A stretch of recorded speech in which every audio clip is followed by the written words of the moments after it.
I call Ian Lees-Galloway. There's not a lot in what Mark Mitchell just said that I could possibly agree with, but I'm going to start with the tiny little bit that I do agree with, and that is that governments must run the books responsibly. And there was none more responsible than the Clark government. 9 years of surplus. If you'd be quiet for a little while, Brett Hudson, and listen. 9 years of surpluses. New Zealand's net government debt down to zero. The first government ever to do that. And at the same time, that government introduced paid parental leave, extended it once, extended it twice, introduced working for families, introduced interest-free student loans, all at the same time as running surpluses and paying down New Zealand's government debt. That is what a responsible government looks like. All governments have to decide where their priorities sit. And Labour has always made a priority of working families. So it was Labour that introduced paid parental leave. The National Party voted against it. It was Labour that extended paid parental leave. The National Party voted against it. It was Labour that extended paid parental leave again. The National Party voted against it. It was Labour that introduced working for families, and John Key called it communism by stealth. It was Labour that introduced KiwiSaver, and National voted against it. So for people out there who I can understand on a night like this are feeling disillusioned with politics as usual and think that all political parties are the same, we are not. Right. Because there are clear differences between this side of the House, this side of politics, and that side of politics, because we put families first. Right. We put working people first, and we are prepared to make a priority of that. And we don't go out and tell untruths about policies that we are uncomfortable about opposing.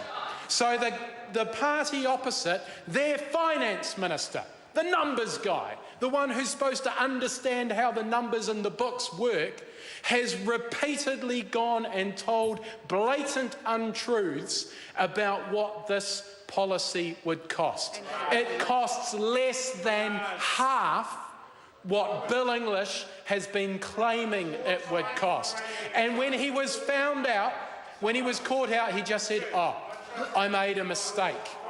I made a mistake," says Bill English, the numbers guy, the one who knows what the numbers are supposed to be about. We actually know that Bill English is on top of his job. He's not like the Prime Minister. He doesn't float from cloud to cloud. He does actually know what the numbers are, and he knew what the numbers are when he went out and gave New Zealand the wrong numbers.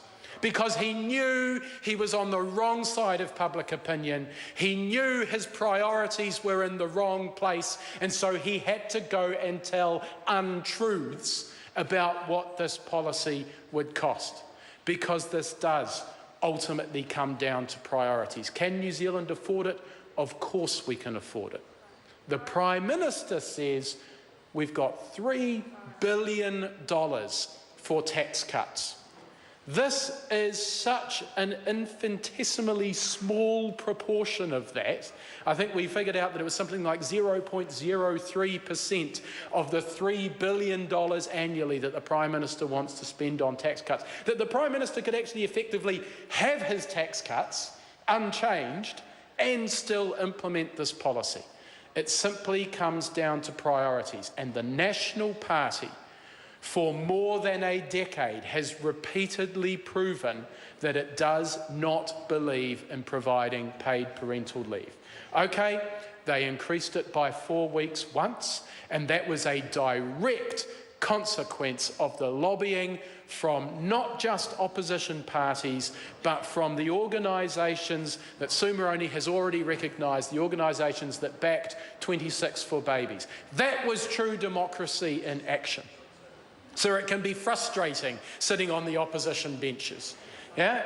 There are so many times where we put up the good arguments, we put up the good ideas, but we get defeated because that's democracy. We are in the opposition at the moment.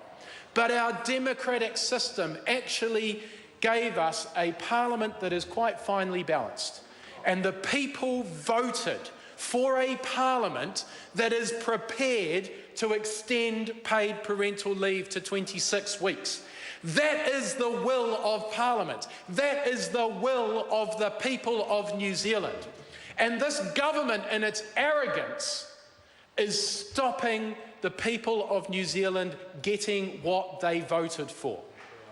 And that does more damage to our reputation as politicians than almost anything else. We are a democracy. We pride ourselves on being one of the most open, most transparent, the most democratic systems in the world, where one person, one vote really does count. That's what it really means. And we get a parliament that genuinely reflects the will of the people. And this parliament wants to extend paid parental leave to 26 weeks. And the National Party, who is in a minority on this, says no. That crushes the will of the New Zealand people, and it crushes people's faith in our democratic system. So it's no wonder when people say politicians are out of touch, that we just don't get it, that we are not listening. But I want to say to people, it's not all of us who are not listening. That's right. It is that government that is not listening. Because even when they are in the minority in this parliament, they are prepared to put down the democratic will of people and use their veto to stop something which costs such a small amount in government terms. And it's not that we can't afford it. It is simply that this government does not make a priority of paid parental leave, and it certainly does not make a priority of working families. Do we need more evidence of it? People are living in cars, for goodness sake. That is the New Zealand that the National Party has crafted over the last 8 years. People are living in cars. In my electorate, on Friday, there will be a crisis meeting to figure out where to house people, because the people that have been forced into motels by this government's policy that work and income and that MSD and Housing New Zealand can't find somewhere for, so they've put them into a motel. Those motel rooms are going to become unavailable. There is nowhere left for those people. That is the consequence of this government's policy. So there is a difference between the National Party and the Labour Party. There is a difference between the centre-right government and the centre-left opposition that will be in government soon. There is a difference. And the difference is we put families first, we put people first, we put workers first. We will build houses, not tear them down. We will support people to save for their superannuation, to save for their retirement. We will support people to raise their children.